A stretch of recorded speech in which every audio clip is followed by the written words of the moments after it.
Buenas tardes a todos. En nombre del Instituto de Derecho Sanitario y de este Colegio Público de Abogados de la capital, les quiero dar la bienvenida a todos, especialmente a los participantes de esta actividad, a los disertantes que van a brindar parte de su valioso tiempo para ilustrarnos sobre los temas que hoy, digamos, proyectos de ley que hoy obran en el Congreso de la Nación y la aplicación en otros países del mundo. Sabemos que el tema de la eutanasia guarda controversia en ámbitos sociales, jurídicos, inclusive hasta dentro del ámbito médico, y no está de más aclarar entonces que estas reuniones no implican, no vamos a abrir un debate, sino simplemente venimos a escuchar, venimos a, sobre todo, vamos a darle una mirada jurídica al proyecto, a uno de los proyectos que hoy se encuentra en el Poder Legislativo, aunque le vamos a dar la mirada jurídica, como yo siempre digo, pero no podemos soslayar la mirada bioética, ¿no es cierto? Ya que esta es una disciplina que atraviesa a todas las demás y entre ellas al derecho de la salud. Les recuerdo que esta actividad, como todas las de los institutos de este colegio, ha sido declarada de interés por la legislatura de la Ciudad Autónoma de Buenos Aires. También les quiero mencionar y recordar que esta actividad tiene una segunda parte, que la daremos el 3 de octubre, ya pueden inscribirse, en el horario a partir de las 14 horas, también por Zoom, donde vamos a tratar, o sea, el tema va a ser el mismo a tratar, pero con otros participantes, otros disertantes que le van a dar una mirada diferente. Bueno, entonces ahora sí voy a presentar a quien diseñó y armó esta actividad, que es la doctora Daina Magnante. Ella es abogada, magíster en bioética, recibida en la UCA. Su tesis fue justamente sobre tratamientos proporcionados y desproporcionados en el estado vegetativo persistente. Es asesora del Comité de Trasplante y Procuración de la SATI, Sociedad Argentina de Terapia Intensiva, asesora de la presidencia de la Comisión de Salud de la Legislatura de Cava, miembro del Comité de Bioético del Hospital Fernández. También integra, además de integrar el Instituto de Derecho Sanitario, integra la Comisión de Derecho Sanitario de la Asociación de Abogados y Abogadas de Buenos Aires. Posee formación no solo en bioética, sino también en todo lo que es derecho a la salud, todo lo que abarca el derecho a la salud, responsabilidad civil médica, también en técnica legislativa, etc. Lo más importante es que es la autora de este libro que yo tengo acá en mi poder, Bioética Clínica, Toma de Decisiones, Final de la Vida, Legislación Internacional, un libro que trata estos temas, en alguna parte, estos temas de los que hoy se va a hablar acá, temas que son tratados, que yo leí el libro y lo estoy repasando, Daina, con absoluta claridad y además con el mayor de los respetos hacia los derechos humanos y por supuesto las libertades individuales. Ahora sí, también para finalizar les quiero avisar que esta actividad está siendo grabada y para ser subida al canal de YouTube que tiene el colegio, o sea que allí la pueden volver a ver y también aquellos que no pudieron inscribirse pueden verla. Ahora sí, los dejo en compañía de la doctora Magnante. Estás puteada, Daina. Buenas tardes a todos. Muchas gracias, doctora Cristina Cortesi, por la presentación. Y inmediatamente que le propuse esta actividad, la doctora Cortesi enseguida se puso en campaña para poder hacerla. Y bueno, hemos organizado de tal manera que tenemos un panel de lujo. Así que yo primero voy a presentar a quienes van a estar y después empiezo con mi presentación, que quiero hacerla lo más breve posible para que se luzcan nuestros invitados. Tenemos al doctor Lucas Correa Montoya, que es un abogado de Colombia, y que es consultor, servidor público, académico, activista de derechos humanos, interesados en temas de litigio estratégico, incidencia, inclusión social, conflicto armado y construcción de paz, vejez, envejecimiento, discapacidad, derecho a la ciudad, entre otros. Actualmente es consultor del Banco Interamericano de Desarrollo, o sea, el BID, en temas de discapacidad, capacidad jurídica y diseño normativo. Y es el director de investigaciones de DESCLAP, Laboratorio de Derechos Económicos, Sociales y Culturales, que es una firma de abogados y consultora que pone los derechos humanos en acción. Y yo agrego que están haciendo una tarea encomiable con respecto a hacer respetar los derechos de las personas en el final de la vida, llevando a la justicia varios casos y sentando jurisprudencia a través de la Corte Constitucional de Colombia. Después, así que es un lujo tenerlo con nosotros porque él nos va a comentar sobre cómo fue el proceso legal en Colombia y las barreras existentes para acceder a la práctica eutanásica. Es muy importante, pues nos sirve a nosotros. Después tenemos a la diputada Jimena Latorre, que es diputada nacional por la provincia de Mendoza desde el 2019, es abogada, graduada en la Universidad de Mendoza, tiene una diplomatura en Código Civil y Comercial y también una maestría en Gobierno y Administración Público Latinoamericano, Universidad de Pompeu Fabra de Barcelona. Fue asesora legal, abogada dictaminante en el Ministerio de Transporte de Gobierno de Mendoza, jefa de gabinete de la Secretaría de Servicios Públicos de Transporte del Gobierno de Mendoza entre 2010 y 2015, jefa de gabinete, presidenta, del Ente Provincial Regulador de Electricidad de la provincia de Mendoza desde el 2018 al 2019. Quiero decir también que ella, bueno, como dijo la doctora Cortesi, fue quien presentó el primer proyecto a fin del año pasado sobre la regulación de esta práctica eutanásica junto al que era ahora es senador, diputado Cornejo y diputado Cacase, y desde mi punto de vista es el proyecto más amplio en cuanto a derechos y también muy bueno desde el punto de vista jurídico su texto. De hecho, bueno, el doctor Mario Sebastiani y yo estamos unidos a Jimena asesorando, así que agradecemos también su generosidad y bueno, lo hacemos ad honorem para que quede muy claro, cosa que la diputada no tenga ningún problema, y para nosotros es un gusto. Y después tenemos al doctor Mario Sebastiani, que es médico obstetra, pero es doctor en medicina de la Facultad de Ciencias Médicas de la Universidad de Buenos Aires, es profesor adjunto del Departamento de Tocoginecología, Instituto Universitario, Escuela de Medicina del Hospital Italiano de Buenos Aires, es médico de planta del Hospital Italiano de Buenos Aires, y también es miembro titular de varias sociedades, como la Sociedad de Obstetricia y Ginecología de Buenos Aires, miembro titular de la Asociación Argentina de Perinatología, expresidente de la Asociación Argentina de Ginecología y Obstetricia, miembro fundador del Comité de Bioética del Hospital Italiano de Buenos Aires, sigue siendo miembro y ha sido presidente del mismo, es consejero de la Asociación Argentina de Bioética, miembro del Comité de Bioética de la Asociación Médica Argentina, ha escrito muchos libros, además de ser miembro consultor de la Fundación para la Educación e Investigación de Bioética, programa de educación permanente en bioética de la Red Bioética de UNESCO, bueno, es autor y coautor de 50 trabajos publicados en revistas de la especialidad, ha escrito varios libros, como dije, la mayoría de ellos relacionados con el embarazo, el parto, el puerperio, el aborto. Uno de ellos es ¿Por qué tenemos hijos? Y el último que está dedicado a lo que estamos tratando hoy, que salió recientemente y se llama Si pudieras elegir de qué manera morir, ¿qué harías?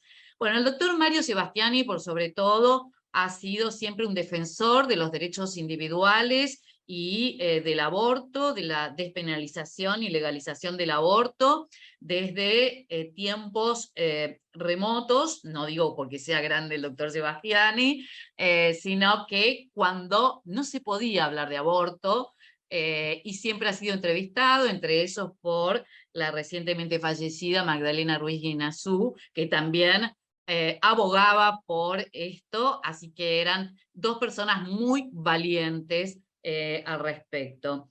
Y bueno, pero además Mario es un ciudadano ítalo-argentino y se ha postulado como senador por el Partido Democrático.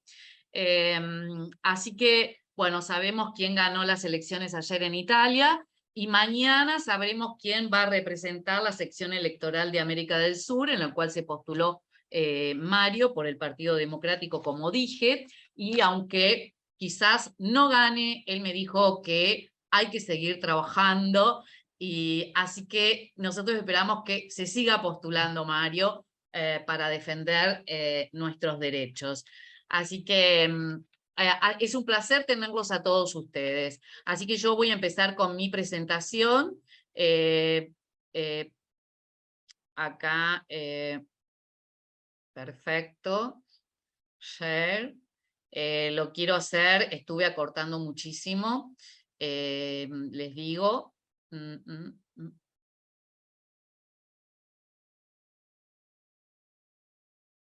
Ahora estoy agrandando el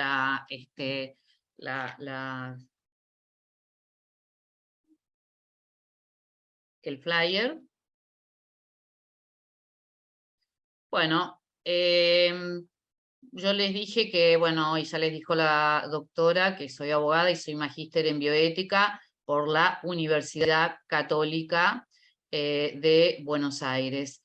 Voy a empezar, yo dije que tengo que empezar a hablar sobre la diferenciación y de la cuestión de conceptos, porque muchas veces se confunden eutanasia con otra cosa. Y quiero decir que el rechazo de tratamientos se trata de una negativa informada de una persona, de una práctica médica que es aconsejada y que puede preservar la vida, mientras que, por supuesto, esto no afecte a derechos de terceros. Y esto está legislado desde el 2009 en la Ley de Derechos de los Pacientes, en la Ley 26.529, y también en otros términos en el artículo 59 del Código Civil y Comercial. O sea, cualquier persona mayor de 16 años puede aceptar o rechazar tratamientos, aunque de ellos dependa su vida. Ejemplo típico de esto son las personas testigos de Jehová que se niegan a una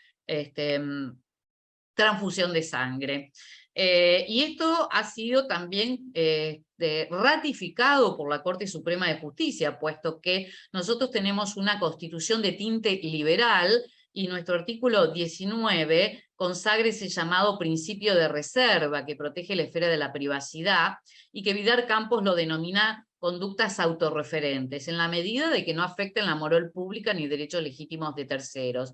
Y quizás la jurisprudencia más importante importante ¿por qué? Porque es la más antigua del año 93 y por provenir de nuestro Tribunal Superior, la causa Bamondes, que lo voy a explicar muy someramente. Se trataba de un señor testigo de Jehová que se negó a una transfusión de sangre y la institución recurrió a la justicia. El señor Bamondes recompuso su salud sin esto, pero esto siguió corriendo en la justicia y la Corte, después de varios años, decidió tomar el caso para poder sentar su criterio y así dijo que se debe respetar la voluntad del paciente, invocando el respeto de la persona humana, reconociendo el señorío sobre su vida, su cuerpo, su identidad, honor, intimidad, creencias trascendentes, remarcando que se trata del señorío a su propio cuerpo. Así que imagínense que estos son fundamentos muy importantes para las leyes que se están tratando ahora. Después está el caso Parodi, una persona que no quiso amputarse su pierna, que tenía una gangrena y que el juzgado también falló en su favor. Y el caso Albarracini, que es otro paciente que, a diferencia de Bamondes, estaba en estado de inconsciencia, pero había firmado una directiva anticipada y la Corte también ratificó esto. Yo esto lo voy diciendo muy rápidamente porque por supuesto cada uno de esos fallos tienen cierta riqueza, ¿no? Pero en mérito a la brevedad lo hacemos más corto. También está el fallo MAT, del cual también he sido parte, acompañado de los familiares, que ratificó la plena vigencia de la Ley de Derechos de los Pacientes y su modificatoria, la 26.742, que se llamó Muerte Digna. Y en realidad esta es una persona que estaba en estado vegetativo por 20 años, pero en realidad las últimas pericias determinaron que estaba en mínima conciencia y la Corte falló también a favor del retiro de soporte vital. ¿Por qué? Porque estamos hablando en este caso que debemos diferenciar el rechazo de tratamientos de la adecuación del esfuerzo terapéutico o limitación del esfuerzo terapéutico, que se trata de la abstención o retiros de tratamientos que ya no se adecúan a la situación de un paciente en particular. Y esto puede incluir alguno o todos los tratamientos. Los medios de diagnóstico, a veces hay encarnizamiento diagnóstico, ventilación mecánica, la nutrición e hidratación por vías artificiales, que eso despertó muchas discrepancias, pero que afortunadamente quedó asentado en nuestra ley.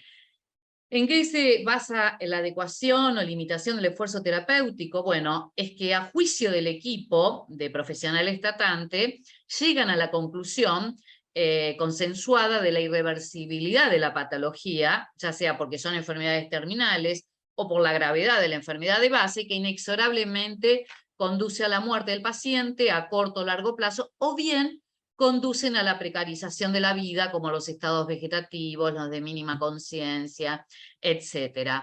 En realidad, esto ya lo decía el Comité de Ética de la SATI en el año 1999 a través de un documento que en realidad la toma de decisión sobre la abstención o retiros de los métodos de soporte vital, como la terapia intensiva, son en general dependientes de la iniciativa médica, salvo en los casos en que exista una directiva anticipada.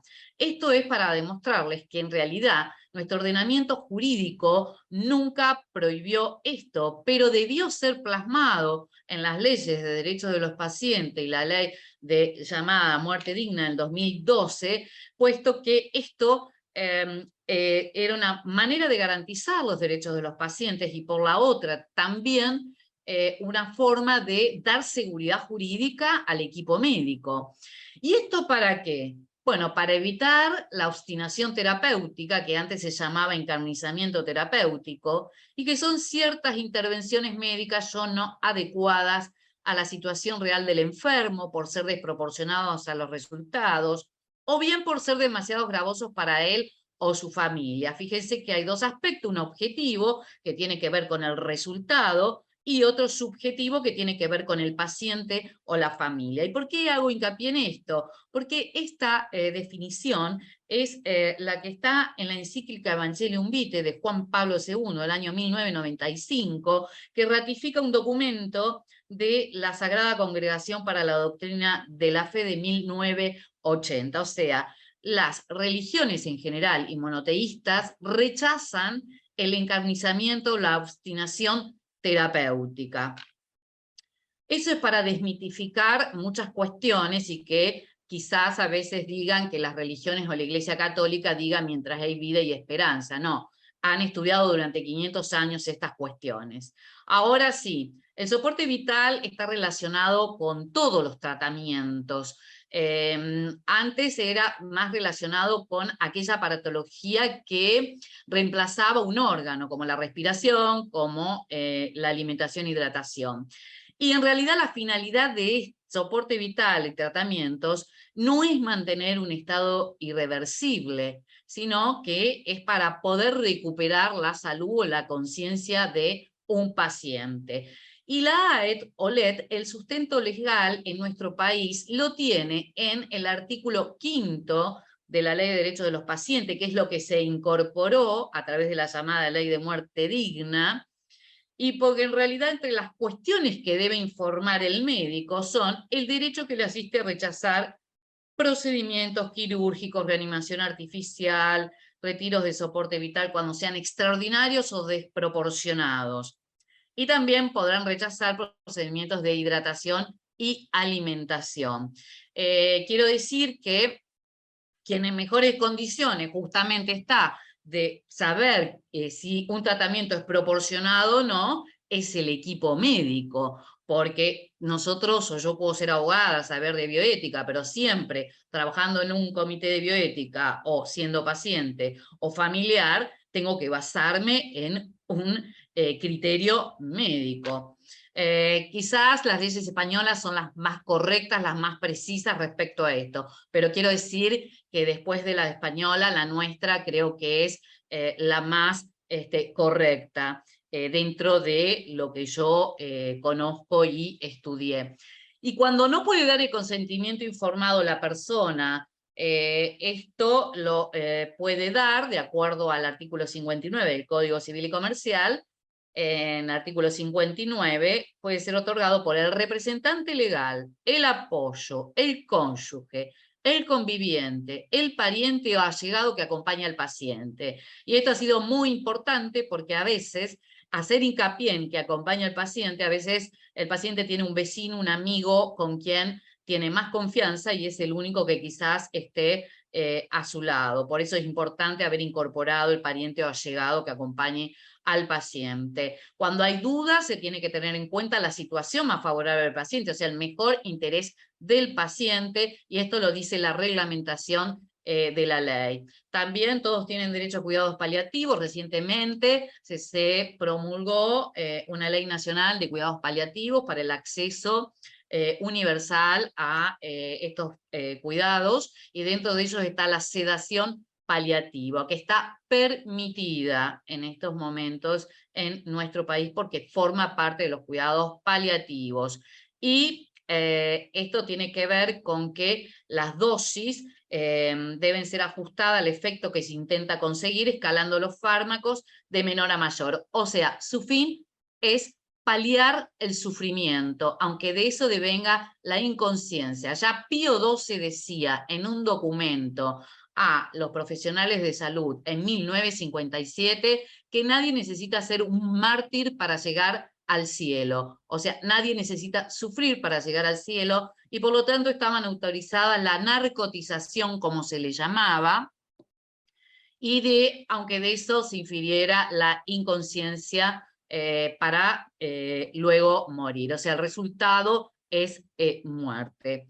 De todas maneras, también en la pandemia, la Pontificia Academia para la Vida emitió un comunicado donde dice que todos tenemos la misma dignidad, pero quienes pueden ingresar a una terapia intensiva o a tratamientos más complejos son aquellos pacientes que se van a beneficiar. Y bueno, para eso se han hecho también protocolos. Uno de ellos lo hicimos desde el Comité de Trasplante y Procuración, que lo pueden encontrar en la web, donde están descritas todas estas cuestiones que yo les comenté, y más cuestiones médicas, jurídicas y también éticas.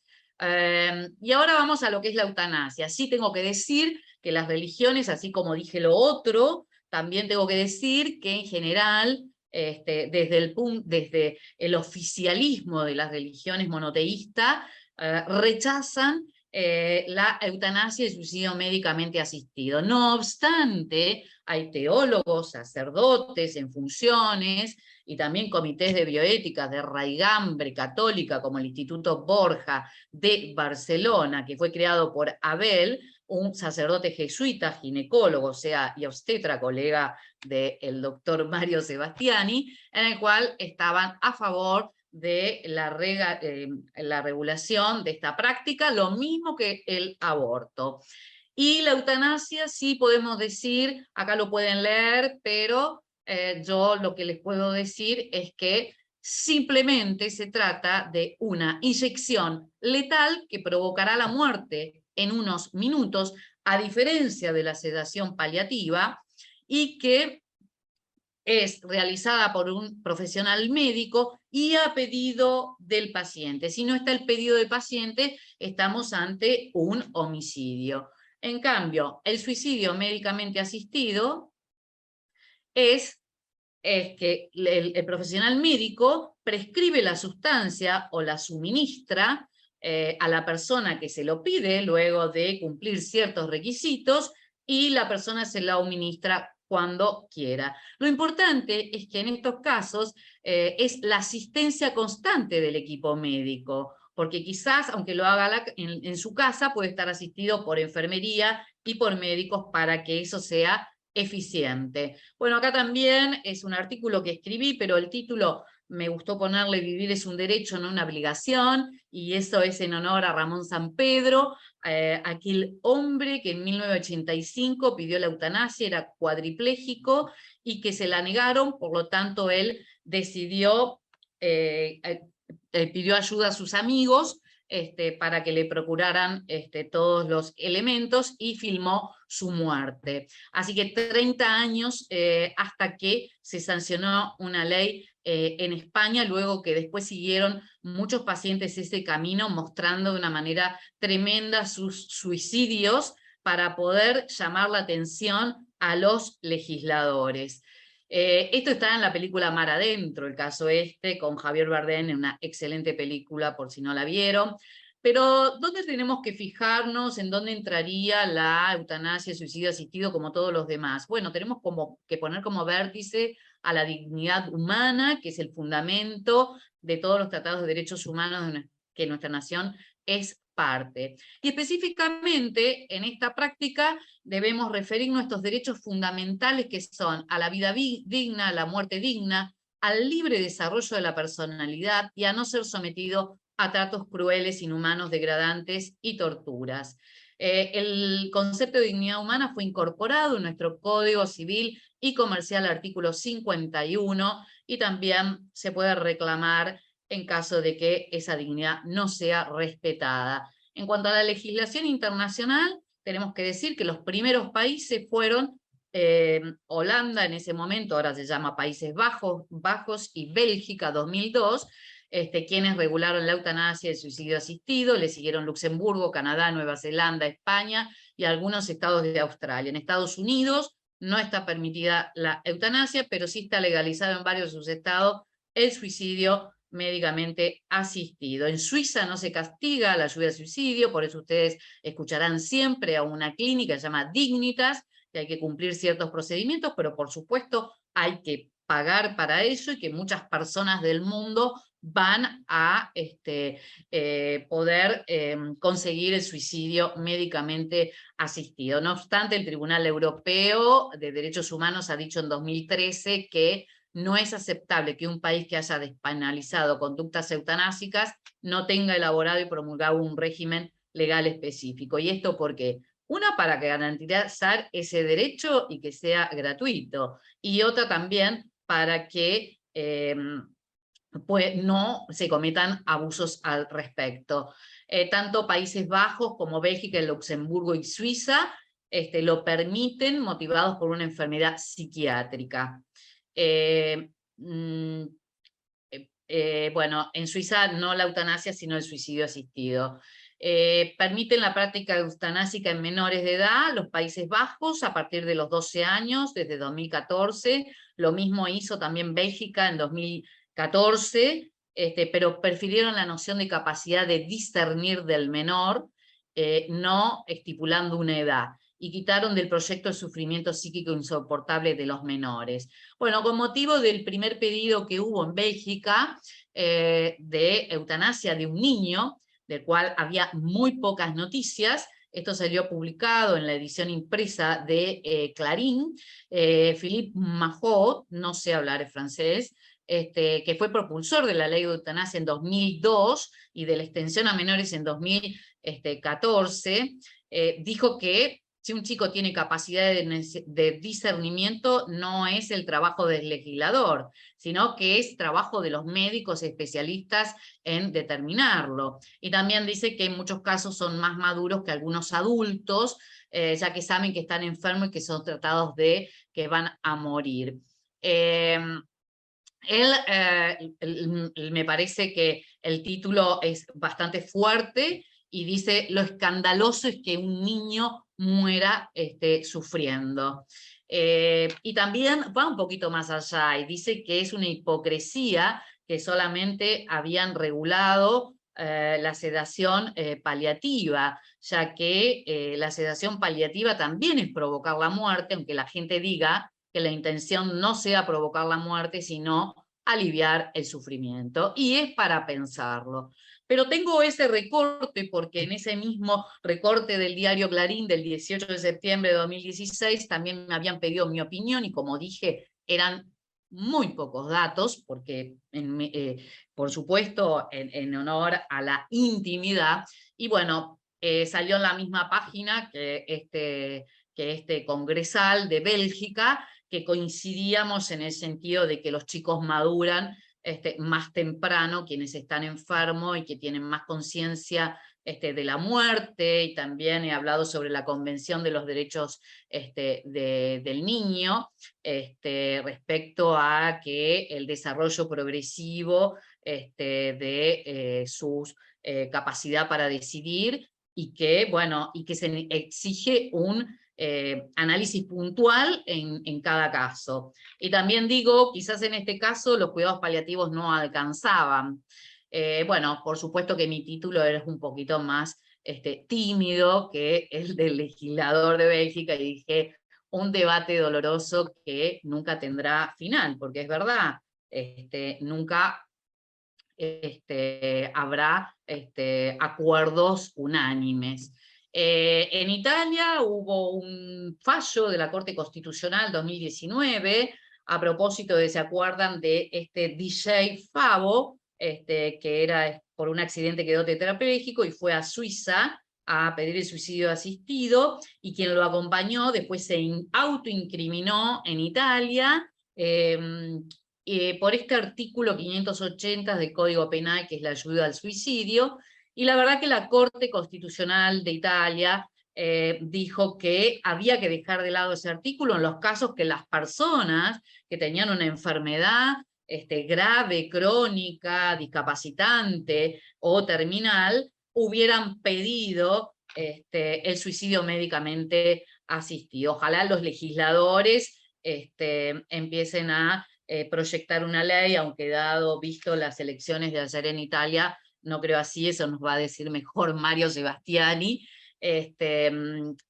También hubo un fallo que fue de este año en Las Marcas, en Le Marque, a una persona que de 40 y pico de años, que tuvo un accidente, que estaba cuadripléjico, y que al final el Tribunal de Las Marcas también le obligó a la institución médica a que tuvieran en cuenta su petición. Bueno, esto lo hace la Asociación Lucas Coscioni, que se dedica a estas cuestiones y a también patrocinar estos casos. Renglón aparte, Le Marque para mí tiene un profundo sentido, porque mi abuela materna nació ahí, es una región preciosa al lado del Adriático, no muy conocida, pero lo que quiero decir es que de mi experiencia en Italia siento que la sociedad es muy avanzada, pero los legisladores, sin embargo, hacen lo contrario. Lo mismo ha pasado en España, lo mismo ha pasado en Colombia, que también lo dirá Lucas, pero bueno, esto lo podrá también refutar Mario Sebastiani, si lo que yo digo es verdad o no. Y me asombró mucho, bueno, las elecciones de ayer, ¿no? Bueno, en Perú también hay otro fallo de Ana Estrada Ugarte, también con una enfermedad muy grave, y que también la Corte de Perú la autorizó a poner fin a su vida a través del procedimiento técnico de la eutanasia. Y también, bueno, en Colombia es un derecho de creación judicial desde 1997, y para eso tenemos al doctor Lucas Correa, quien nos va a hablar sobre esto. Sobre los derechos del niño tengo que decir que, bueno, tiene el principio fundamental es el interés superior del niño, y que eso introdujo un profundo cambio en el paradigma de abordaje histórico de la condición jurídica de la niñez argentina, es decir, pasó a tomárselo como sujeto jurídico, sujeto de derechos, y los principios que se utilizan en cuestiones de salud son el superior o mejor interés del niño, la autonomía progresiva y el principio pro homine. Entonces tenemos que tratar de que estos principios no se transformen en axiomas vacíos y llevarlos a la práctica y legislarlos como corresponde. Esto ya estaba en la ley 26061, el de autonomía, que respetaba la autonomía progresiva en cuanto a que deben ser oídos los niños y niñas adolescentes, y luego esto quedó establecido en el artículo 26 del Código Civil. Esto es algo que ha dicho siempre la doctora Kemmelmacher de Carlucci, que tenemos que diferenciar lo que es la capacidad jurídica de la competencia. La capacidad jurídica es la que necesitamos para realizar actos jurídicos más complejos, pero en cambio para los derechos personalísimos, como son las decisiones de salud, lo que tenemos que tener en cuenta es la competencia. ¿Y en qué se basa eso? En que la persona pueda comprender, saber si se puede comunicar, si puede razonar sobre las alternativas y si tiene valores para poder juzgar. Bueno, en el artículo 26 se creó un sistema mixto, una variable rígida que es la edad, y una flexible que tiene en cuenta la madurez del acto, por eso hay que tener en cuenta cada caso en particular. Y en los menores, la autonomía progresiva parte de ¿qué? De la incapacidad. Los representantes legales siempre siguen siendo los padres. Recordemos que en Argentina la mayoría de edad se obtiene a los 18 años, pero en las cuestiones de salud es a los 16, de acuerdo al nuevo Código Civil y a la resolución 65, que se debe tomar como principio el principio pro homine, dar preeminencia a aquella interpretación que más derechos reconozca al niño. A los 16 años se adquiere la mayoría de edad para todas las prácticas relacionadas con el cuidado de la salud. Se requiere acompañamiento para la decisión en el periodo de los 13 a los 16 años. Y acá hay un fallo muy interesante que también da pie a los proyectos que se están discutiendo, y que es del Tribunal de Orán. Era un chiquito de 8 años de la comunidad Wichí que no quiso someterse al tratamiento que le habían ofrecido, que era la embolización de la malformación y posterior cirugía, que era en el cerebro, por lo cual fueron buscados en su comunidad, y entonces actuó el Ministerio Público tutelar de Orán, y entonces lo llevaron a la justicia. ¿Para qué? Para que el niño y su familia fueran informados como se debía. Entonces la jueza por Zoom, porque además estábamos en pandemia, 1921, es muy reciente, hizo unas entrevistas, los padres y el niño estaban en el hospital junto al equipo de médicos y también un traductor, aunque ellos entendían perfectamente el castellano, y bueno, y la jueza decidió respetar la decisión del niño, y por el otro fortalecer a la familia, brindándole la contención y apoyo necesario para poder transitar ese momento. Ellos, porque el niño a su vez hasta ese momento había tenido una vida normal, y también no es que iba a morir con esa cirugía, sino que implicaban muchos riesgos, como que podía quedar ciego, etc. Y entonces también querían seguir curándose con sus medicinas naturales. Eso sí, aclaró la jueza que distinto hubiese sido el caso si se trataba de un tratamiento que lo podía beneficiar, como una transfusión de sangre. O sea, si eso le salvaba la vida. Por eso que los fallos respecto a los testigos de Jehová en menores nunca han sido autorizados para un menor. Bueno, este es un fallo muy importante y que también le da fundamento, como dije, a los proyectos que se están debatiendo. Sobre las personas con discapacidad, bueno, tienen derecho, de acuerdo a la Convención, acceder y usar apoyos para la toma de decisiones y el ejercicio de su capacidad jurídica, y por eso está el consentimiento sustituto, pero que no se trata de decidir sobre la persona, sino de interpretar lo que esa persona habría decidido teniendo en cuenta sus decisiones previas, valores, creencias, trayectoria de vida, deseos, entre otras cosas. Se debe utilizar el principio de la mejor interpretación y la voluntad de la persona. Quiero decirles que en la página de DESCLAP, que dirige el doctor el doctor Correa, pueden encontrar mucha información al respecto, porque ellos tienen un caso en este momento judicial. Y cuando no pueden expresar su voluntad, deben tenerse en cuenta la cercanía con el paciente. Podemos utilizar el mismo artículo 59 para poder determinar cuáles eran los deseos de ese paciente. ¿Y por qué es necesaria una ley? Bueno, para respetar la autonomía y la dignidad de las personas. Sabemos que dentro de la dignidad está la autonomía, ¿verdad? Pero a mí me gusta hacer hincapié en las libertades individuales. Garantizar el acceso a la práctica, los cuidados paliativos no son suficientes para muchas personas. Evitar las muertes violentas, es que muchas personas se han disparado con un arma para no seguir sufriendo, y eso lo tenemos que evitar. Evitar la clandestinidad de la práctica, que se deba pagar sumas importantes para que alguien lo realice, morir asistido por profesionales de la medicina, rodeado de sus seres queridos, y otorgar seguridad jurídica a los profesionales de la salud. Estos son los proyectos de ley actualmente. Como dije, hay 3, ayer se presentó un cuarto en la Cámara de Diputados que nos los acercó la diputada Jimena Latorre, y bueno, me sigue pareciendo el mejor, el primero que se presentó, el mencionado. Todos regulan la enfermedad grave incurable o padecimiento crónico, admiten la eutanasia y suicidio asistido, se puede estipular en documentos de directivas anticipadas, incluyen comisiones, pero diferencias, y eso es muy importante.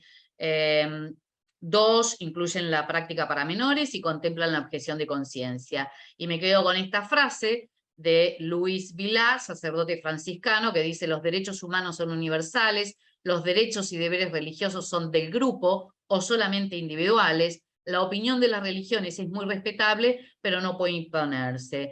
Así que bueno, muchísimas gracias a todos. Este es el flyer de mi libro. Voy a sacar, bueno, y ahora, bueno, ha levantado la mano Jimena. No, se quedó. Sí, muchas gracias Jimena. Bueno, y ahora lo tenemos al doctor Lucas Correa, el director de DESCLAP, que acá les dejó también su página, que es muy interesante. Así que, bueno, te escuchamos, Lucas. Hola a todos y a todas, unas buenas tardes desde Bogotá. Quiero confirmar que me están escuchando, ¿verdad? Sí, y ven mi presentación. Te estamos escuchando perfectamente, solo falta que se te abra la presentación. Viste que tarda un poco la copita. Sí, pero espérenme que aquí creo que hice algo que no... Ahí se ve perfecto. Ok, ahí la están viendo proyectada grande, ¿verdad? Un poco más grande faltaría, sí. porque te sale tu... Sí, espérenme un segundo, vuelvo a proyectar. Volver a subir quizás. Sí. Sí, ahí voy.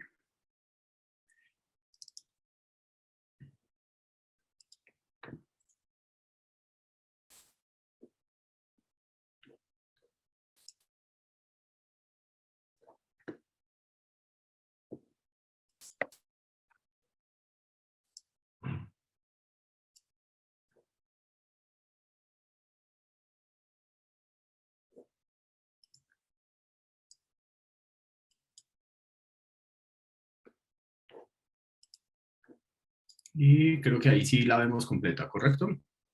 Muy bien. Pues nada, nuevamente muchas gracias a Daina y al colegio por esta invitación. Yo voy a contarles la experiencia colombiana de manera rápida, porque es una experiencia de creación judicial de cerca de 29 años, pero para efectos del público jurídico altamente educado que nos acompaña en este evento y en este webinar, yo me voy a enfocar en las características de la regulación colombiana, en lo que a mi juicio funciona y en lo que a mi juicio no funciona. Esto porque creo que puede ser lo más útil e interesante para el contexto argentino, más allá de una discusión general, sino en función de la implementación a lo largo de 20 y tantos años, con un mayor énfasis en la última década, de lo que falla en Colombia, de lo que funciona en Colombia, de forma que ustedes puedan anticiparse a eso que yo puedo anunciarles aquí. Sobre todo porque, como ya nos lo planteaba Daina, por supuesto este tema es supremamente avanzado en Holanda, Bélgica, Luxemburgo, Suiza, Alemania, Canadá, pero esos países no se parecen tanto a los países de nuestra región. Sus sistemas de salud son unos sistemas mucho más fortalecidos, la acción del Estado es una acción mucho más fortalecida. Entonces esta es una experiencia que funciona en un país como Colombia, mucho más cercano a lo que es Argentina que lo que son otros países. La experiencia española es una experiencia relativamente nueva que también nos habla de lo que funciona y de lo que no funciona. Pero bueno, los colombianos tenemos más experiencia en esto que los españoles. El derecho a morir dignamente en Colombia hoy, en el año 2022, tiene estas 5 características. Voy a pasar por ellas rápidamente. Es un derecho emergente. Esto significa que es una construcción jurídica novedosa, que emerge en el entorno doméstico, es en la jurisdicción constitucional colombiana en el que surge este derecho y luego se expande en nuestro país. Está dentro de la categoría de derecho emergente porque está a la par de derechos novedosos, de derechos que antes no discutíamos, de derechos que no están presentes en la mayoría de constituciones y que no están presentes en los tratados internacionales de derechos humanos. Cuando hablamos del derecho a morir dignamente, hablamos de un derecho típicamente emergente, de un derecho novedoso, de un derecho que reta el catálogo de derechos y que reta el derecho constitucional y por esta vía otras áreas del derecho. Pero no es solo un derecho emergente. En el caso colombiano, el derecho a morir dignamente es un derecho fundamental. Esto significa que lo que ha hecho la Corte Constitucional, y aquí doy paso a la tercera categoría, es que es un derecho emergente y fundamental de creación judicial. Lo que han hecho los jueces y lo que ha hecho la Corte Constitucional colombiana es anclar el derecho a morir dignamente como un derecho fundamental.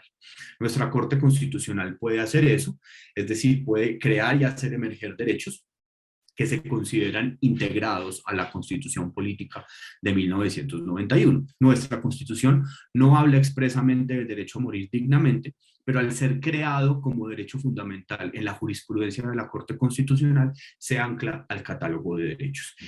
Y esta es una discusión muy importante porque hace trascender la muerte digna de un acto médico o de un servicio incluido en el sistema de salud a un derecho fundamental. Y eso es clave porque lo blinda de ataques ultraconservadores o religiosos o de cualquier tipo. Pero además de todo esto es un derecho independiente y esta ha sido una característica colombiana fundamental porque al hacer emerger el derecho a morir dignamente lo ha relacionado con otros derechos sin duda, pero lo ha creado de manera independiente, tiene vida propia, ¿cierto?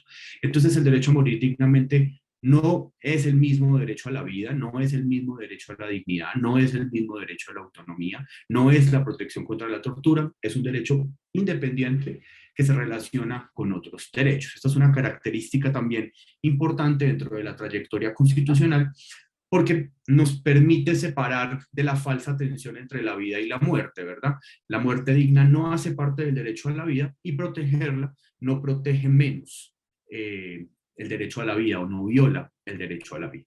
Y quizás la característica más importante que la voy a profundizar ahora en unas ideas posteriores es que en Colombia el derecho a morir dignamente es un derecho multidimensional que desde el año 93 hasta el año 2022 se ha armado con 4 piezas, es decir, del derecho a la muerte digna no es igual a la eutanasia, sino que brinda posibilidades y opciones para tomar decisiones autónomas en el fin de la vida. Y en nuestro caso brinda 4 opciones. Se las voy a relatar más adelante. Este es el camino al que hemos llegado hoy. Cuando hablamos de muerte digna en Colombia, hablamos de un derecho emergente, de un derecho de categoría fundamental, que ha sido creado principalmente por los jueces de constitucionalidad y por la Corte Constitucional a lo largo de 14 sentencias emitidas en 28 años. Surge como un derecho independiente y como un derecho multidimensional que brinda opciones en el fin de la vida. ¿Cómo es este proceso? Y aquí voy a pasar rápidamente. Es por supuesto un proceso imperfecto. Ustedes en Argentina se digamos, se están viendo abocados a la discusión legislativa del proyecto de ley. En nuestro caso, nosotros hemos tenido cerca de 9 proyectos de ley diferentes que desde el año 97 hasta nuestra fecha se han presentado en cerca de 13 oportunidades. Y si la suerte no me falla, mañana se presentará el proyecto número 10 en su 14 oportunidad, o en su oportunidad número 14. Y hasta el sol de hoy no hay una ley en Colombia sobre el derecho a morir dignamente, y todo parece indicar que no tiene que haberla. Esta es la trayectoria del derecho a morir dignamente. Y aquí voy a hilar un poco con los conceptos que nos explicó Daina previamente. La discusión sobre la muerte digna en Colombia empieza en el año 93 con el primer caso sobre adecuación del esfuerzo terapéutico.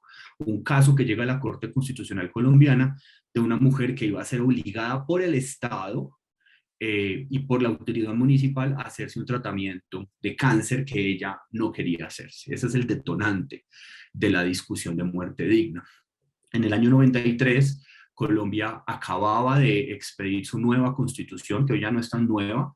La constitución política data del año 1991, y la Corte Constitucional colombiana escasamente tenía un año de vida y de experiencia.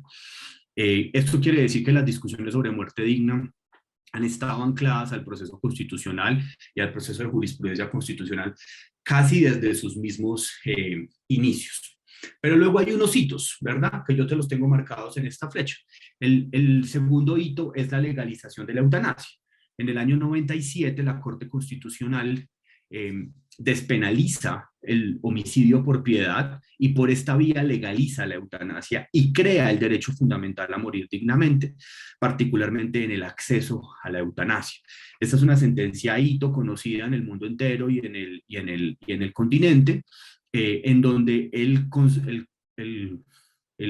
juez de constitucionalidad, la Corte Constitucional, declara la inconstitucionalidad del código, de un artículo del Código Penal.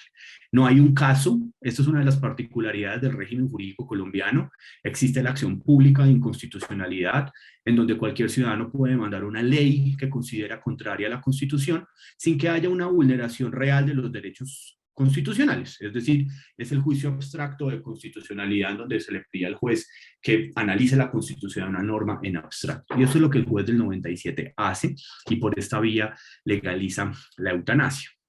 Pero entonces luego, para saltar al tercer hito, tienen que pasar cerca de 14 años para que tengamos una reglamentación de eutanasia. Es decir, del año 97 al año 2014, el sistema de salud carecía de unas reglas fijas para llevar a cabo el procedimiento, y por esta razón a muchas personas se lo negaban, hasta que en el 2014 la misma Corte Constitucional dice, bueno, si el legislador no ha hecho su trabajo en 14 años, yo voy a fijar las pautas para una reglamentación.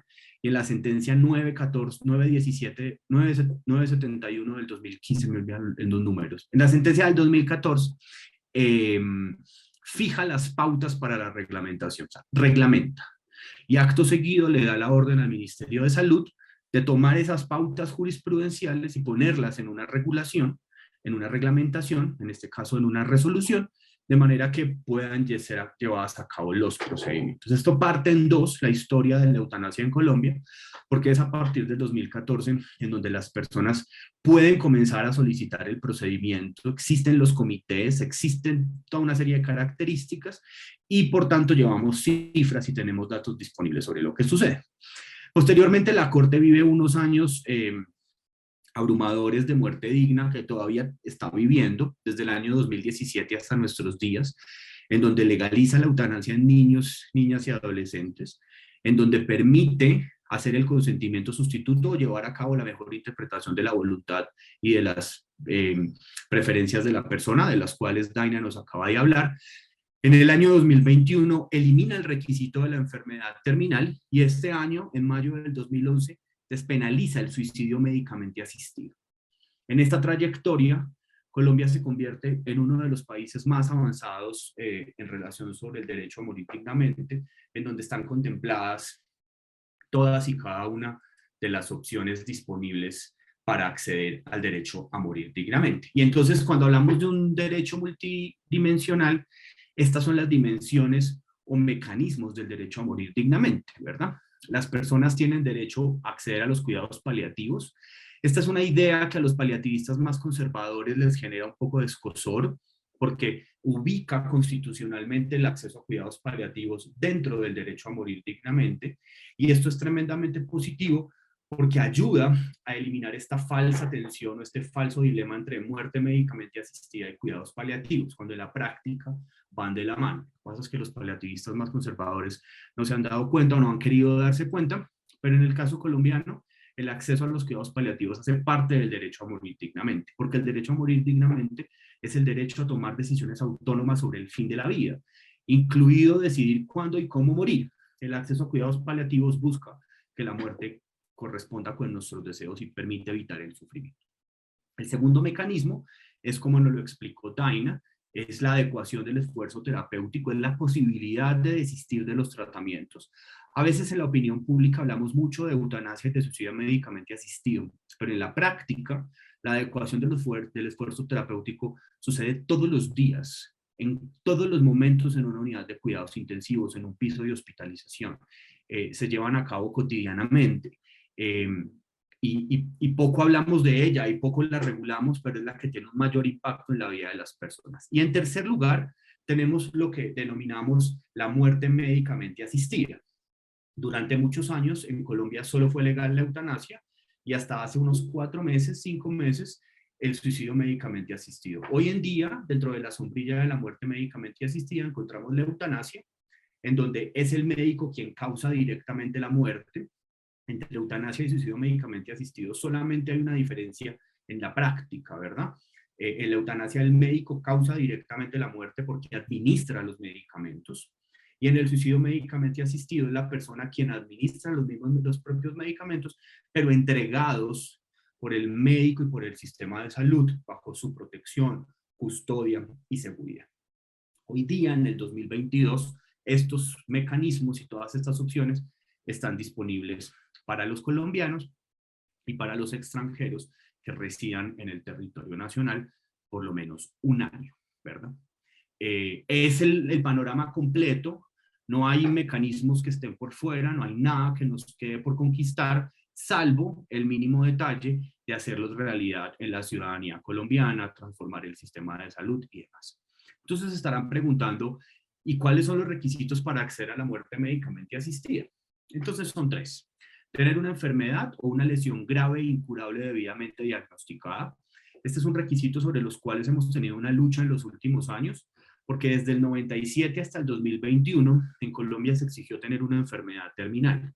Y esto se convirtió en una enorme y terrible barrera para las personas, porque entonces de la noche a la mañana nadie tenía una enfermedad en estado terminal y les tocaba esperar hasta que su estado de salud se deteriorara lo suficiente como para que la muerte fuera previsible. Pero gracias a una serie de casos muy visibles, la Corte Constitucional elimina ese requisito y hoy basta tener una enfermedad o lesión grave e incurable. Y esto abre las puertas a unas discusiones enormes, a las discusiones por la enfermedad mental, por la enfermedad cardíaca, por las enfermedades neurodegenerativas, por el VIH, etcétera. Porque al no tener que estar la muerte a la vuelta de la esquina, abre la posibilidad a que otras personas tomen ese tipo de decisiones. El segundo requisito es tener un sufrimiento físico o psíquico incompatible con la idea propia de dignidad. Y este es el requisito más poderoso, porque desde el año 97 la Corte Constitucional ha dicho que le corresponde única y exclusivamente a la persona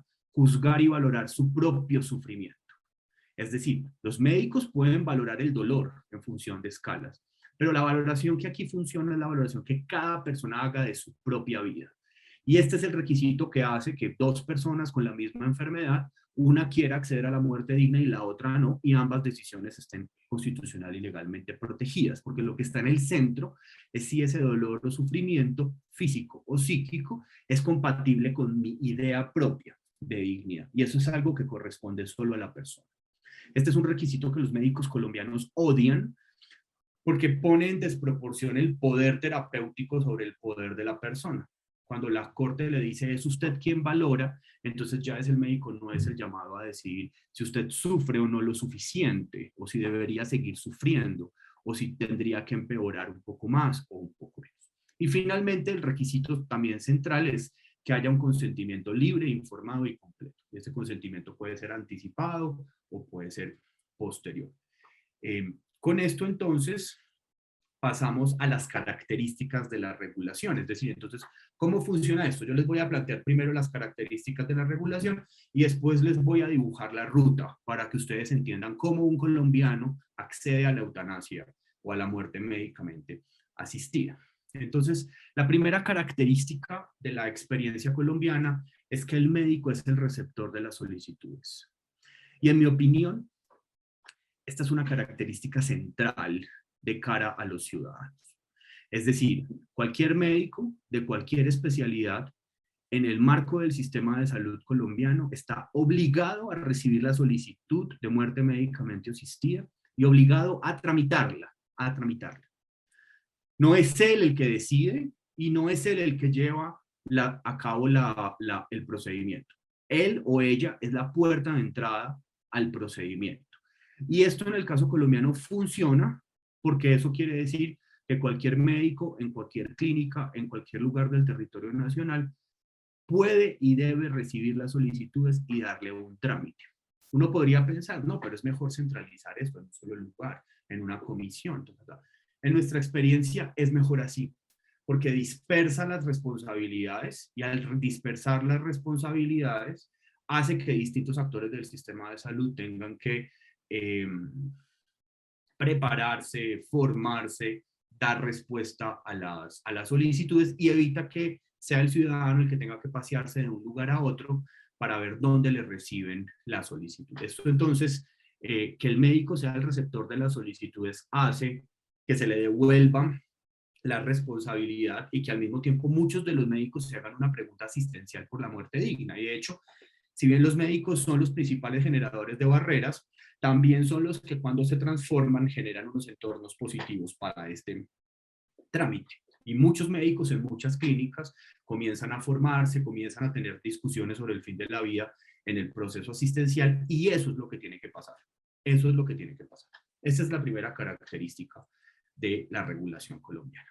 La segunda característica es que la posibilidad de decisión sobre el procedimiento está anclada a los comités o está en los comités que están anclados en todas las clínicas o en casi todas las clínicas.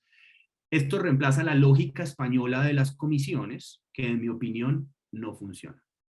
Ya habrán visto ustedes en las noticias cómo la Comisión de Extremadura no ha aprobado ninguna de las solicitudes, la Comisión de Andalucía no ha aprobado ninguna de las solicitudes, algunas de las comisiones más desarrolladas y ricas sí, pero entonces el hecho de unas comisiones como entidades públicas lo que hace es abrir la puerta a la politización de los procesos, ¿verdad? Más entidades públicas llenas de más funcionarios, que seguramente las de ustedes se parecen a las de nosotros, no se caracterizan ni por ser las más rápidas, ni por ser las más expeditas, ni por tener a los profesionales necesariamente más idóneos. Y no están blindadas de la acción política de quienes nombran a las personas en estas comisiones. El ejemplo colombiano es un ejemplo de comités dentro de las clínicas.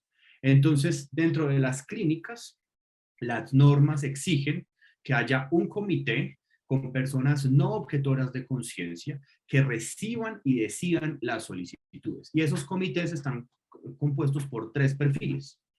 Un médico de la especialidad principal que tiene la persona, si tiene cáncer, un oncólogo, si tiene ELA será un neurólogo y así sucesivamente.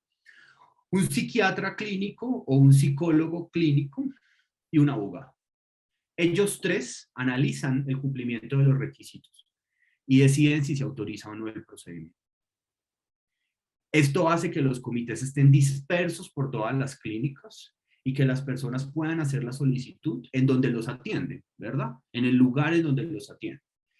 Y evita que haya que ir a una comisión provincial, departamental, municipal, distrital, en donde hay una cantidad de casos que no se deciden o que sí se deciden. Y sobre todo, esto hace que el comité esté anclado al servicio médico.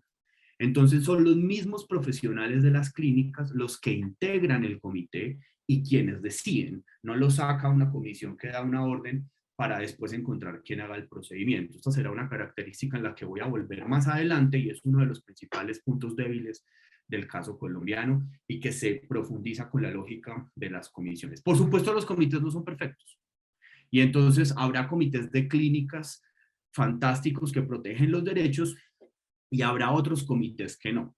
Pero en nuestra experiencia es mejor tener el chance de múltiples comités, vigilarlos y supervisarlos, que tener una única comisión que no funciona. Pero bueno, eso es un asunto de diseño institucional. La tercera característica es que nuestra reglamentación tiene plazos estrictos de respuesta. Y ese plazo estricto es un plazo estricto de 10 días calendario. Una vez la persona hace la solicitud, recibe una respuesta en 10 días calendario. Inclusive en los casos más dramáticos y de urgencia, este plazo es tremendamente largo, pero funciona para la mayoría de los casos. Sin plazos estrictos de respuesta, pues no hay derecho a morir dignamente, porque sin respuesta y sin autorización, sin un plazo para autorizar o negar y por tanto poder acudir a las vías judiciales, el derecho de las personas se desdibuja.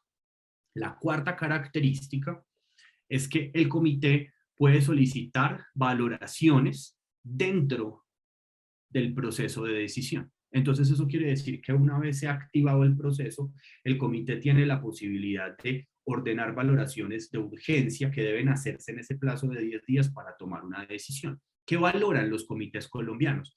Valoran que la enfermedad esté debidamente diagnosticada, que la persona sepa que tiene y que se le hayan ofrecido los tratamientos disponibles, no que tenga que agotarlos, pero que se le hayan ofrecido. Y en tercer lugar, el psiquiatra hace una valoración de competencia para manifestar la voluntad. Verifica que corresponde a la voluntad de la persona y que esté en capacidad de hacerlo, o si tiene una directiva anticipada, un documento de voluntad anticipada. Con esa información y con la información que proveyó la persona que hizo la solicitud, el comité toma una decisión.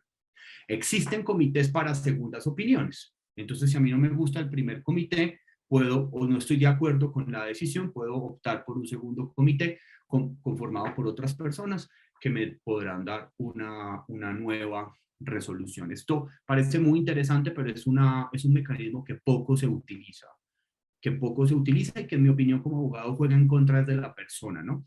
Sobre todo porque un segundo comité dentro de la primera clínica, cuando la clínica controla la decisión del primer comité, probablemente la decisión del segundo será muy parecida o igual. O cuando la persona es referida a una clínica distinta, el segundo comité le permite a la clínica inicial deshacerse del paciente y de su solicitud. Aquí en un segundo comité, entonces vaya a ese lugar, pero es una opción que funciona. Y en sexto lugar, me faltan dos características. Existe un mecanismo de registro unificado en el Ministerio de Salud. Eso significa que se registran desde la misma solicitud cuando se eleva hasta cuando el procedimiento es finalmente llevado a cabo. Y el Estado colombiano tiene un control de los distintos puntos clave y por tanto puede monitorear los tiempos de respuesta y los procedimientos. Este mecanismo reemplaza la lógica de la comisión y permite un seguimiento por parte del Estado. Y finalmente, una de las características y de los errores del sistema colombiano es que establece una diferencia entre quien aprueba el procedimiento y quien practica el procedimiento. Y eso es lo mismo que pasa con las comisiones. Entonces, lo que pasa en Colombia es que en la clínica donde yo hago la solicitud, se convoca el comité y probablemente ahí me lo aprueben o me lo nieguen, ¿cierto? Pero ahí no se lleva a cabo el procedimiento. Entonces, luego la persona, esto es una barrera que resolveremos a la vuelta de unos años, entonces la persona luego tiene que irse con una aprobación del procedimiento a ver dónde le hacen el procedimiento. Y entonces está puesta en el peor de los mundos, porque entonces la clínica cumple con sus requisitos, le aprueba el procedimiento, pero le dice, no, yo aquí no lo hago. Vaya a otro lugar, vaya donde su asegurador, a que le consiga una clínica donde suceda el procedimiento. De algunas veces no se encuentra. Entonces, esta es una de las características. Esas son las 7 características principales.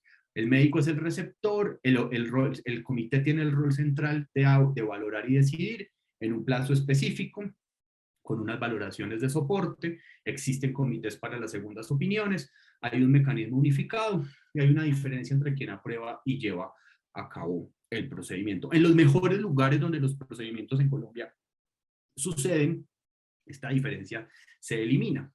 Y es la misma clínica la que recibe la solicitud, toma la decisión y lleva a cabo el procedimiento. Pero esa no es la mayoría de las clínicas colombianas.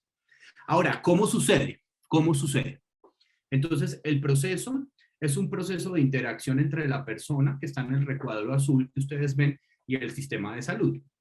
Esta interacción a veces es fluida y otras veces es completamente fracasada. Pero la ruta está diseñada para que sea fluida y para que el ciudadano tenga las herramientas para decidir. Entonces, el primer paso es que la persona que hace la solicitud haga una verificación de si cumple o no con los requisitos. Es decir, debe verificar que tenga una enfermedad grave e incurable, que su sufrimiento sea incompatible con su vida de dignidad y que haya manifestado el consentimiento, ¿verdad? Ustedes van a ver unos asteriscos y ahí es donde emergen algunas barreras, ¿cierto? Entonces, por ejemplo, en el caso de la manifestación del consentimiento, muchas veces las personas esperan hasta que está demasiado avanzada su enfermedad y no han formalizado un documento de voluntad anticipada y por tanto con posterioridad no pueden manifestar el consentimiento. En otros casos hay una discusión sobre la enfermedad grave e incurable y el sistema de salud se resiste a categorizar algunas enfermedades que son graves e incurables y entonces lucha contra la persona. Y una vez decido que cumplo con los requisitos, sea que tenga asesoría por parte de un médico o asesoría por parte de un abogado, debo hacer la solicitud, ¿cierto? Debo elevar la solicitud. Entonces aquí la pelota, si se lo imaginan como una cancha de tenis, está en el sistema de salud, ¿cierto? La persona hace la solicitud, el médico reporta la solicitud, tiene un día para hacer eso, y en ese mismo día debe suceder la activación del comité. En 24 horas la persona entrega su solicitud y se activa el comité. Ese comité tiene 10 días para llevar a cabo las valoraciones. Y entonces aquí la pelota vuelve a la cancha de la persona. La persona debe acudir a las valoraciones.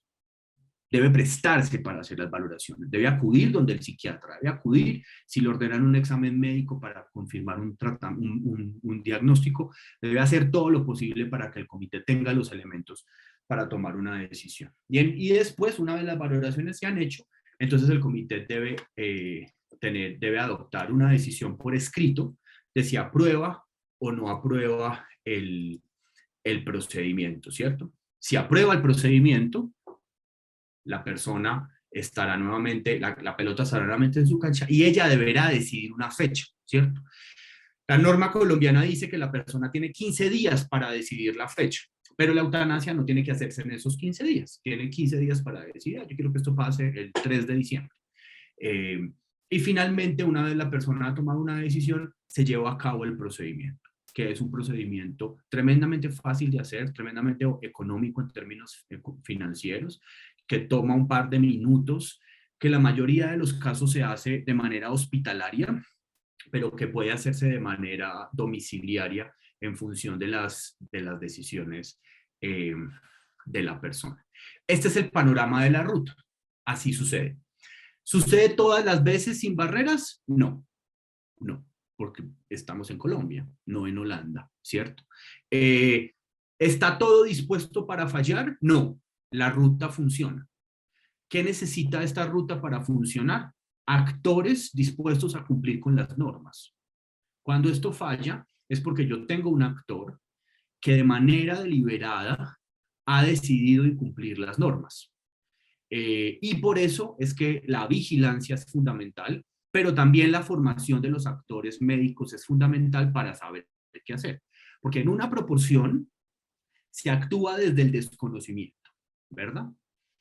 Pero en otra proporción se actúa desde la intención deliberada de vulnerar los derechos de la persona.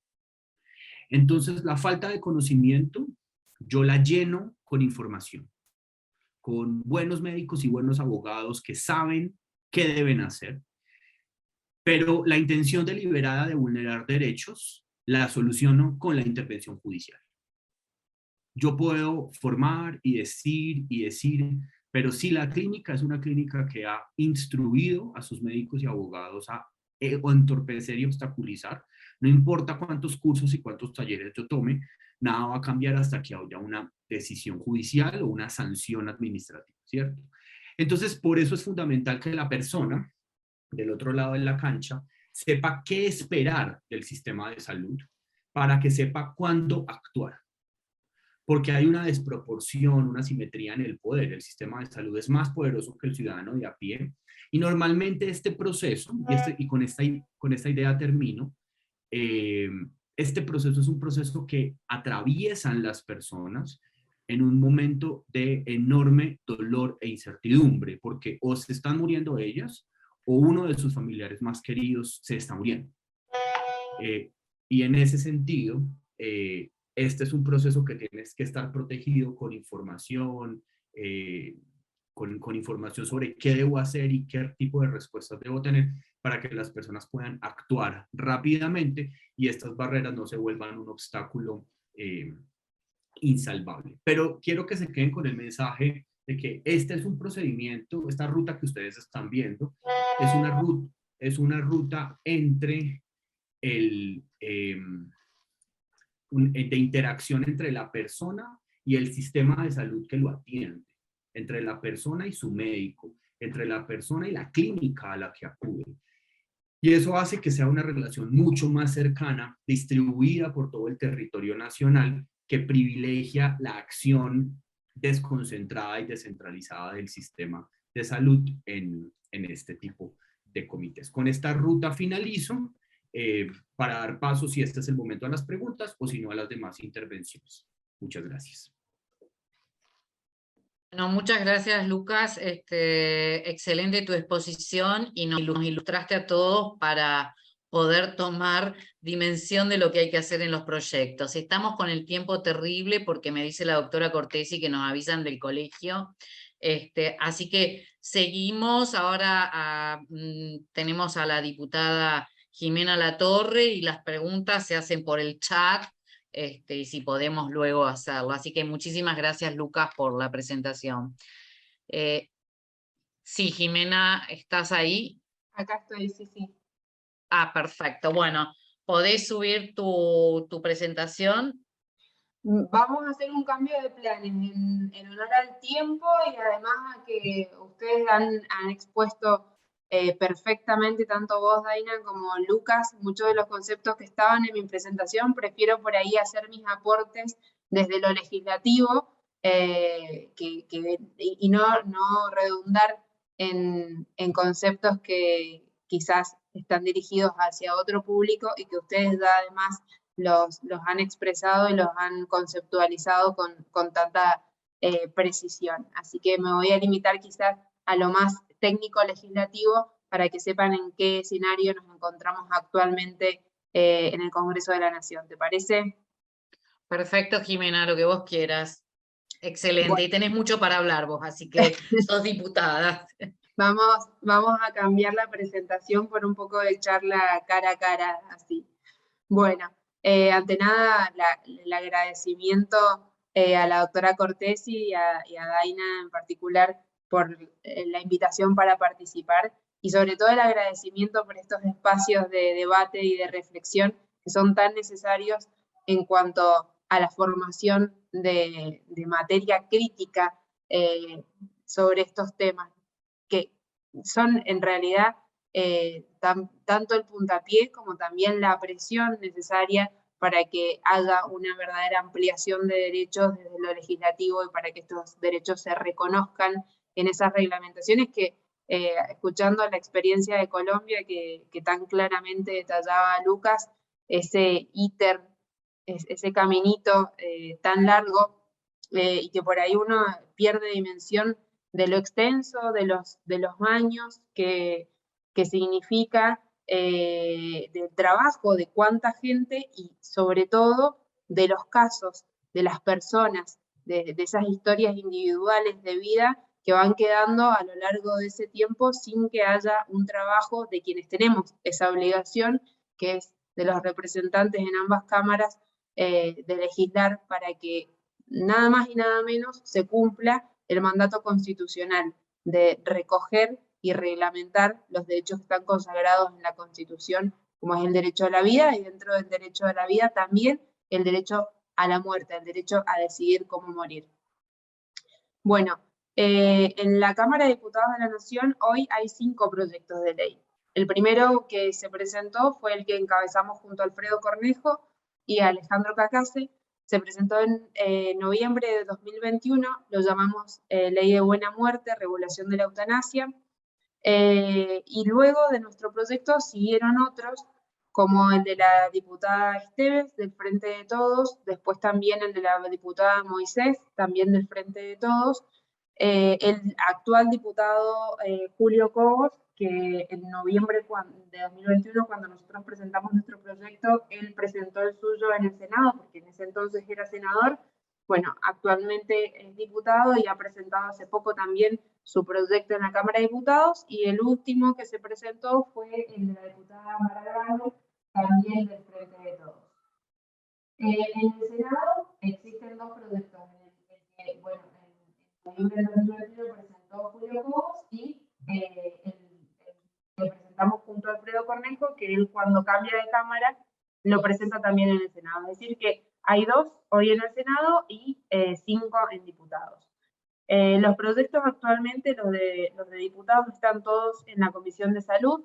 Hemos presentado un pedido fundados en el artículo 109 del reglamento, para que la Comisión de Salud trate estos proyectos, ponga el tema en debate. El artículo 109 del reglamento dice que cuando 3 o más diputados o diputadas piden el tratamiento o la inclusión dentro del temario, la presidencia la presidencia de comisión, perdón, está obligada a ponerlo en el temario.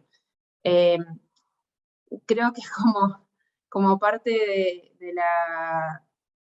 las maniobras para dilatar este tratamiento, justamente, no se ha convocado más a la comisión, no ha funcionado más desde que presentamos ese artículo 109, la Comisión de Salud. Así que, bueno, espero que en los próximos días se convoque a la Comisión de Salud y obligadamente se encuentre en este tema dentro de los temas que tienen que debatirse. En particular, el proyecto que presenté en comparación con los otros proyectos que hoy están, y que debo decir, en diálogo con los demás autores y autoras de los proyectos, estamos trabajando con nuestros asesores para poder lograr un dictamen unificado, que sería lo más sensato, creo yo, de cara a la ciudadanía. Es decir, lograr consensuar las diferencias que existen para tener un dictamen unificado y que el debate no pase por muchas veces las tensiones o manoseos político-partidarios que pueden llegar a significar el tener más de un dictamen, porque no nos pongamos de acuerdo en cuanto a las formas de unificar criterios.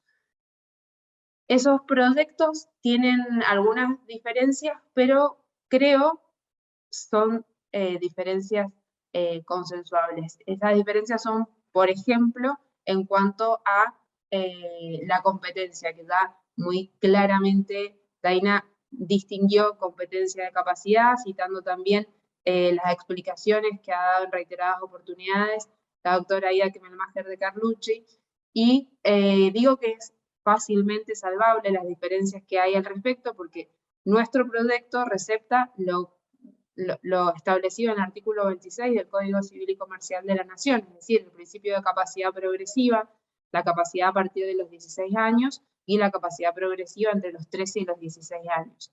No así los otros 4 proyectos que están en la Cámara.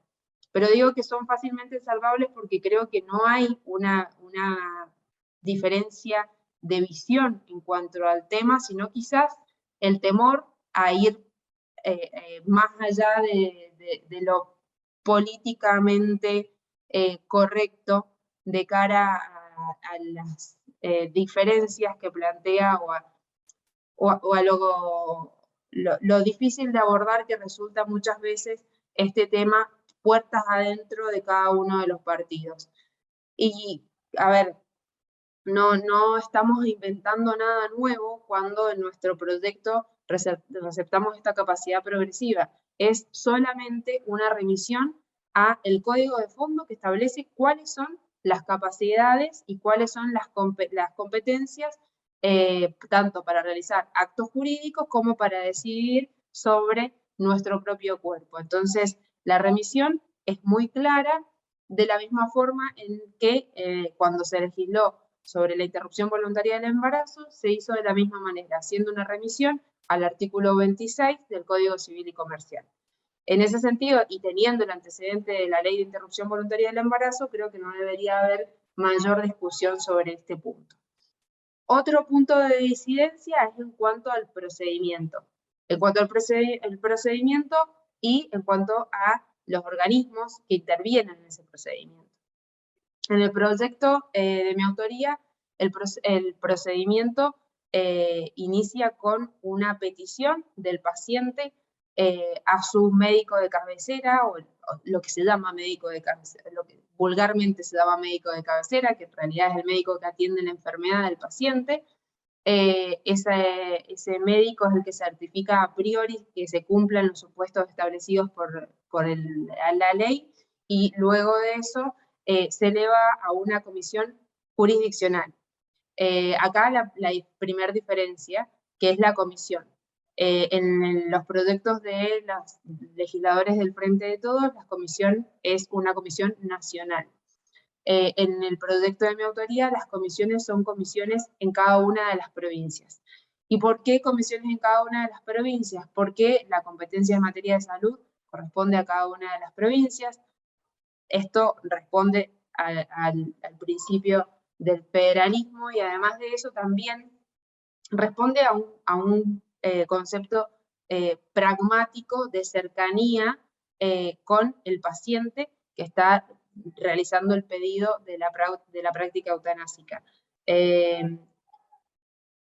Creo que respecto a esto también hay altas probabilidades de que logremos un acuerdo, porque además el proyecto que yo presenté establece que la unificación de criterios y la coordinación de esos protocolos de actuación va a estar en cabeza de un Consejo Federal, y ese Consejo Federal en realidad hoy ya existe, y es el COFESA, el Consejo Federal de Salud, donde participan los representantes de salud de cada una de las jurisdicciones. Por lo tanto, la unificación de criterios y la uniformidad y la garantía de equidad de acceso a estas prácticas estarían dadas a través de este Consejo Federal, y la cercanía y la garantía de acceso a la comisión estaría dada con las comisiones en cada una de las jurisdicciones.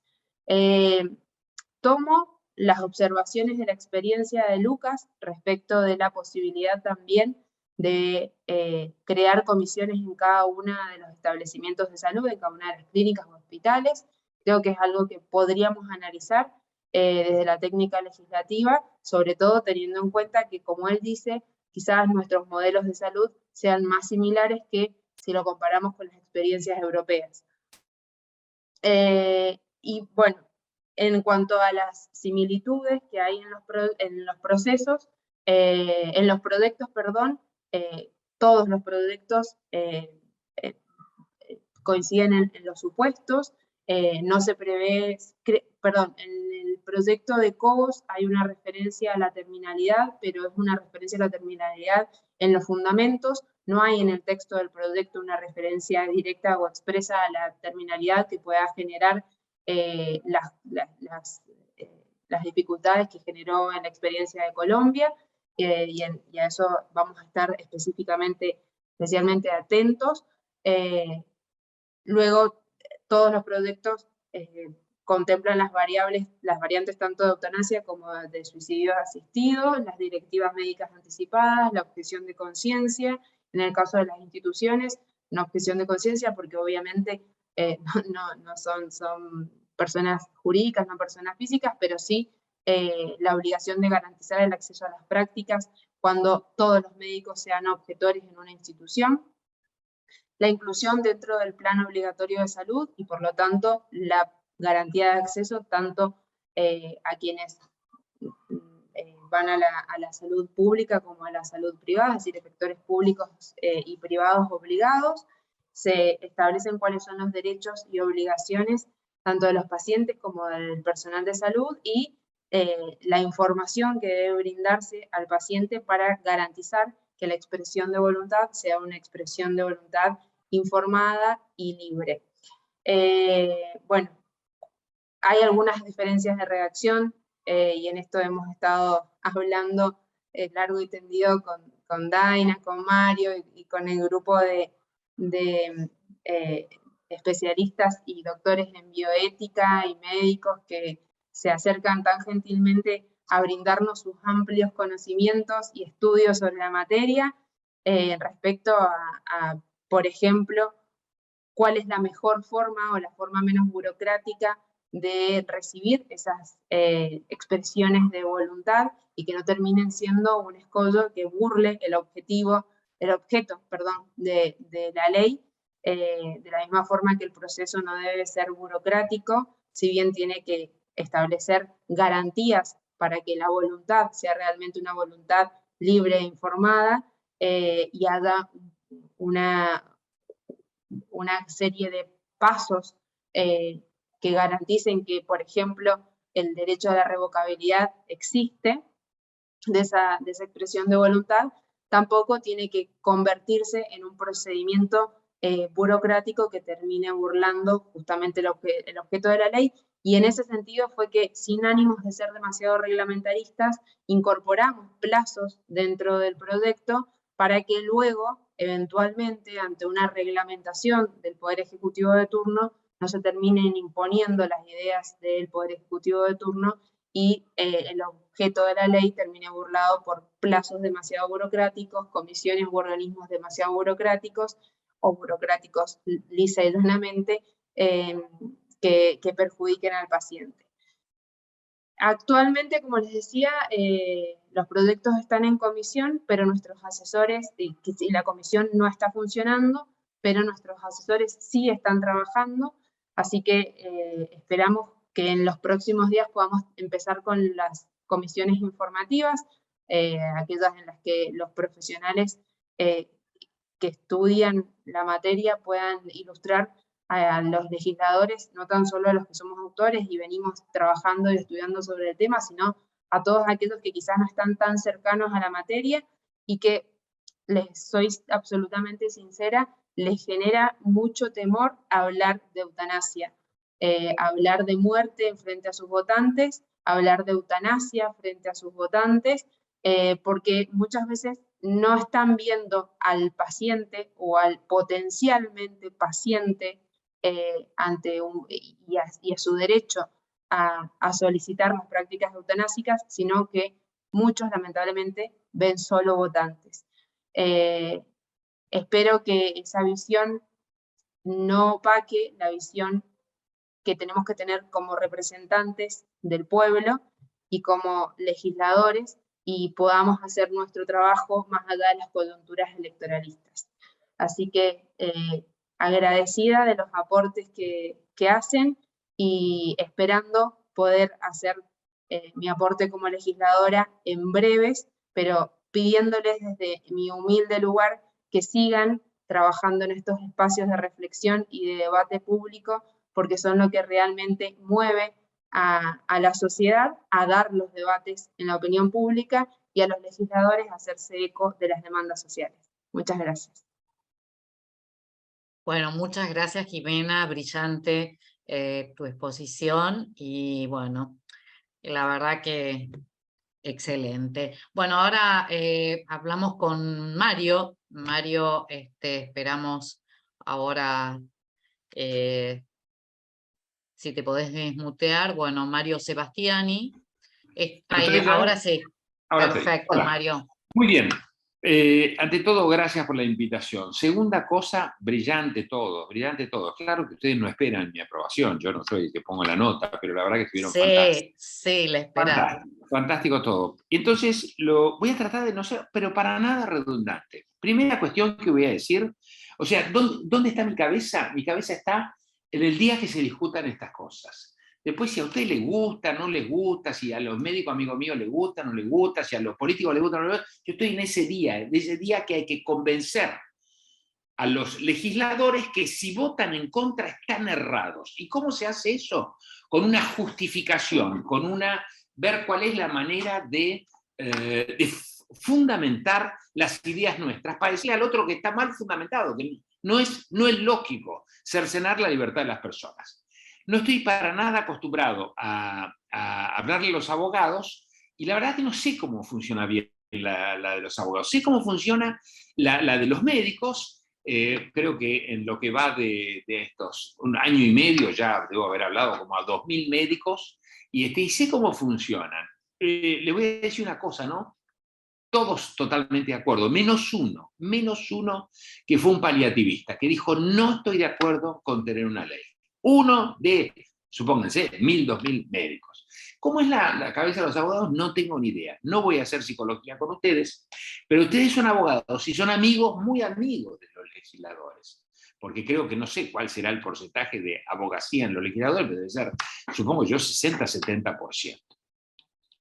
Y entonces, no les voy a hablar como médico, les voy a hablar como ciudadano, de manera tal de que, por ejemplo, no digan qué difícil es este tema de la eutanasia. Y yo diría que respondamos entre todos: qué difícil es este tema de no tener una ley que nos permita poder decidir sobre nuestro proceso de muerte, nuestro final de vida.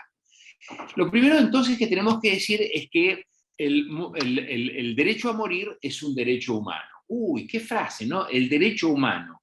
¿Y dónde está el derecho humano? Está escrito en UNICEF, está escrito en la ONU, está escrito en Ginebra o está escrito en la Sorbona del país. No, un derecho humano, como dijo Jimena recién, es esta construcción social que hacemos con las múltiples reuniones a las cuales nos enfrentamos, con la radio, la televisión. Tratamos de crear una pasta, una masa que permita que la gente entienda que tiene un derecho a morir, y que lo entienda, y además que lo defienda. Y esto es lo que me parece que es un derecho humano. La otra cosa que me parece es importante, y ya estoy escuchando, la escucho continuamente, pero no, pero ¿cómo? ¿Cómo ustedes van a matar? Primero, no vamos a matar. Segundo, en la medicina existe el objetivo de ayudar a morir. Teníamos una medicina que era prevenir las enfermedades, curar las enfermedades, aliviar el sufrimiento, y hoy tenemos que incorporarle el ayudar a morir. Pero no, si Hipócrates dijo, y vos, Mario, juraste por el juramento hipocrático, es verdad. ¿Saben una cosa? Hipócrates estuvo hace 2.600 años. Y entonces la primera observación que tenemos que decirle a la gente que salga: no, ¿cómo vas a matar? Primero, no matamos. Y segundo, es que podemos haber jurado por lo que fuera, pero las sociedades en 2.600 años cambian. Por eso, ayudar a morir es un objetivo de la medicina, y si nos falta, si no somos convincentes nosotros, porque tenemos no sé quién enfrente, vamos a decir que el Hastings Center, que es el Instituto de Bioética de la Georgetown University, universidad católica, la más importante de los Estados Unidos, la Universidad de los Kennedy, los jóvenes no tienen ni idea de lo que es, dónde jugaba Kennedy, pero lo cierto es que el tema es que ya existen algunos lugares, algunos focos bioéticos fundamentalmente, que defienden esta opinión, y también organizaciones médicas que ya están diciendo: tenemos que ayudar a morir, como un buen acto médico, no como una sociedad, no como ¡ay, el aborto, qué feo! No. Qué bueno es ayudar a las mujeres a poder, digamos, resolver una situación con un embarazo no deseado. Qué bueno que es poder ayudar a un enfermo a resolver una situación que él me lo está pidiendo y que además tiene un fundamento muy importante. ¿Y cuál es el fundamento? Que nosotros, los abogados, la medicina, la mayoría legislativa, el Estado, y me agarro de la cabeza cuando pienso en el Estado que se va a meter en nuestra vida, no tenemos la manera del dolorímetro para juzgar el dolor del otro, el sufrientómetro para juzgar el sufrimiento del otro, o el de la dignidad. Tenemos que explicarle a la gente cosas, dolor, sufrimiento y dignidad, son propias de cada uno de nosotros, son intrínsecas a cada uno de nosotros, y que los demás, empezando por ese Estado, por esa macrofigura que tiene la sociedad, no se pueden meter con nosotros. Y el legislador, que está votando en contra, se está metiendo. Cree ser capaz de juzgar mi dolor, mi sufrimiento o mi dignidad. La otra cosa que le podemos decir a la gente es, no estamos lejos. No, pero qué difícil que es una muerte de ley médicamente asistida. No, no estamos lejos, no estamos lejos, estamos muy cerca. ¿Por qué? Porque ya nosotros, por ejemplo, adecuamos el sostén vital. O sea, continuamente llegan casos al Comité de Bioética que a veces nos miramos entre nosotros y decimos, bueno, ¿cuál es el motivo? ¿Por cuál lo traen? Si están las cosas razonablemente. No, dice, pero nosotros no lo hacemos, no, pero enfermería no quiere. Cuando uno adecúa el sostén vital, y de esto puede sobrevenir la muerte de un paciente, si le quitamos la alimentación, no se muere de hambre. ¿Entienden ustedes, gente, legisladores, entienden? No se muere de hambre. Le quitamos la hidratación. ¡Oh! ¿Y se va a morir de sed? No, no se muere de sed porque no tiene sed este tipo de pacientes. Le quitamos el respirador y va a tener asfixia. No, no va a tener asfixia. No va a tener asfixia, pero lo que es razonable es que entienda que estamos en una situación que nosotros llamamos de futilidad, no sé si la gente lo entiende, pero estamos haciendo algo y el paciente lo responde. Entonces, ¿qué es lo que estamos haciendo? ¿Defender la vida? No, estamos prolongando el proceso de muerte. La otra cosa es que ya aceptamos, ya lo dijo Daina, que es el rechazo del tratamiento, y puso el excelente ejemplo de los testigos de Jehová con, ¿cómo se llama el amigo? Bueno, el amigo ese, de la amputación de la pierna. Después tenemos cartelitos que dicen OR, orden de no reanimación. Lo tuve yo personalmente con un familiar mío, una orden de no reanimación, estaba tan grave, que si sobrevenía un paro cardíaco no había que reanimarlo. Después sobrevivió, hizo pito catalán a toda la medicina y a todos ¿cómo se llama? A todos los infectólogos y todo. Pero ya tenemos eso, o sea que ya estamos acostumbrados a convivir con esta historia que, bueno, por ahí no hay que intervenir. Jamás hablamos de milagros, además, por lo menos en el ambiente de la bioética, los médicos jamás hablamos de los milagros, y siempre pedimos que, por favor, los médicos no sigan diciendo esta huevada de los milagros cuando están analizando un paciente crítico.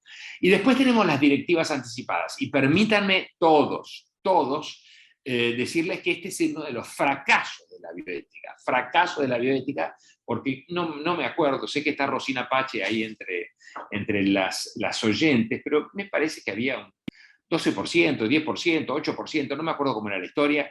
O sea que venimos hablando de directivas anticipadas desde hace 30 años, y lo cierto es que no llegamos a influir en el ánimo de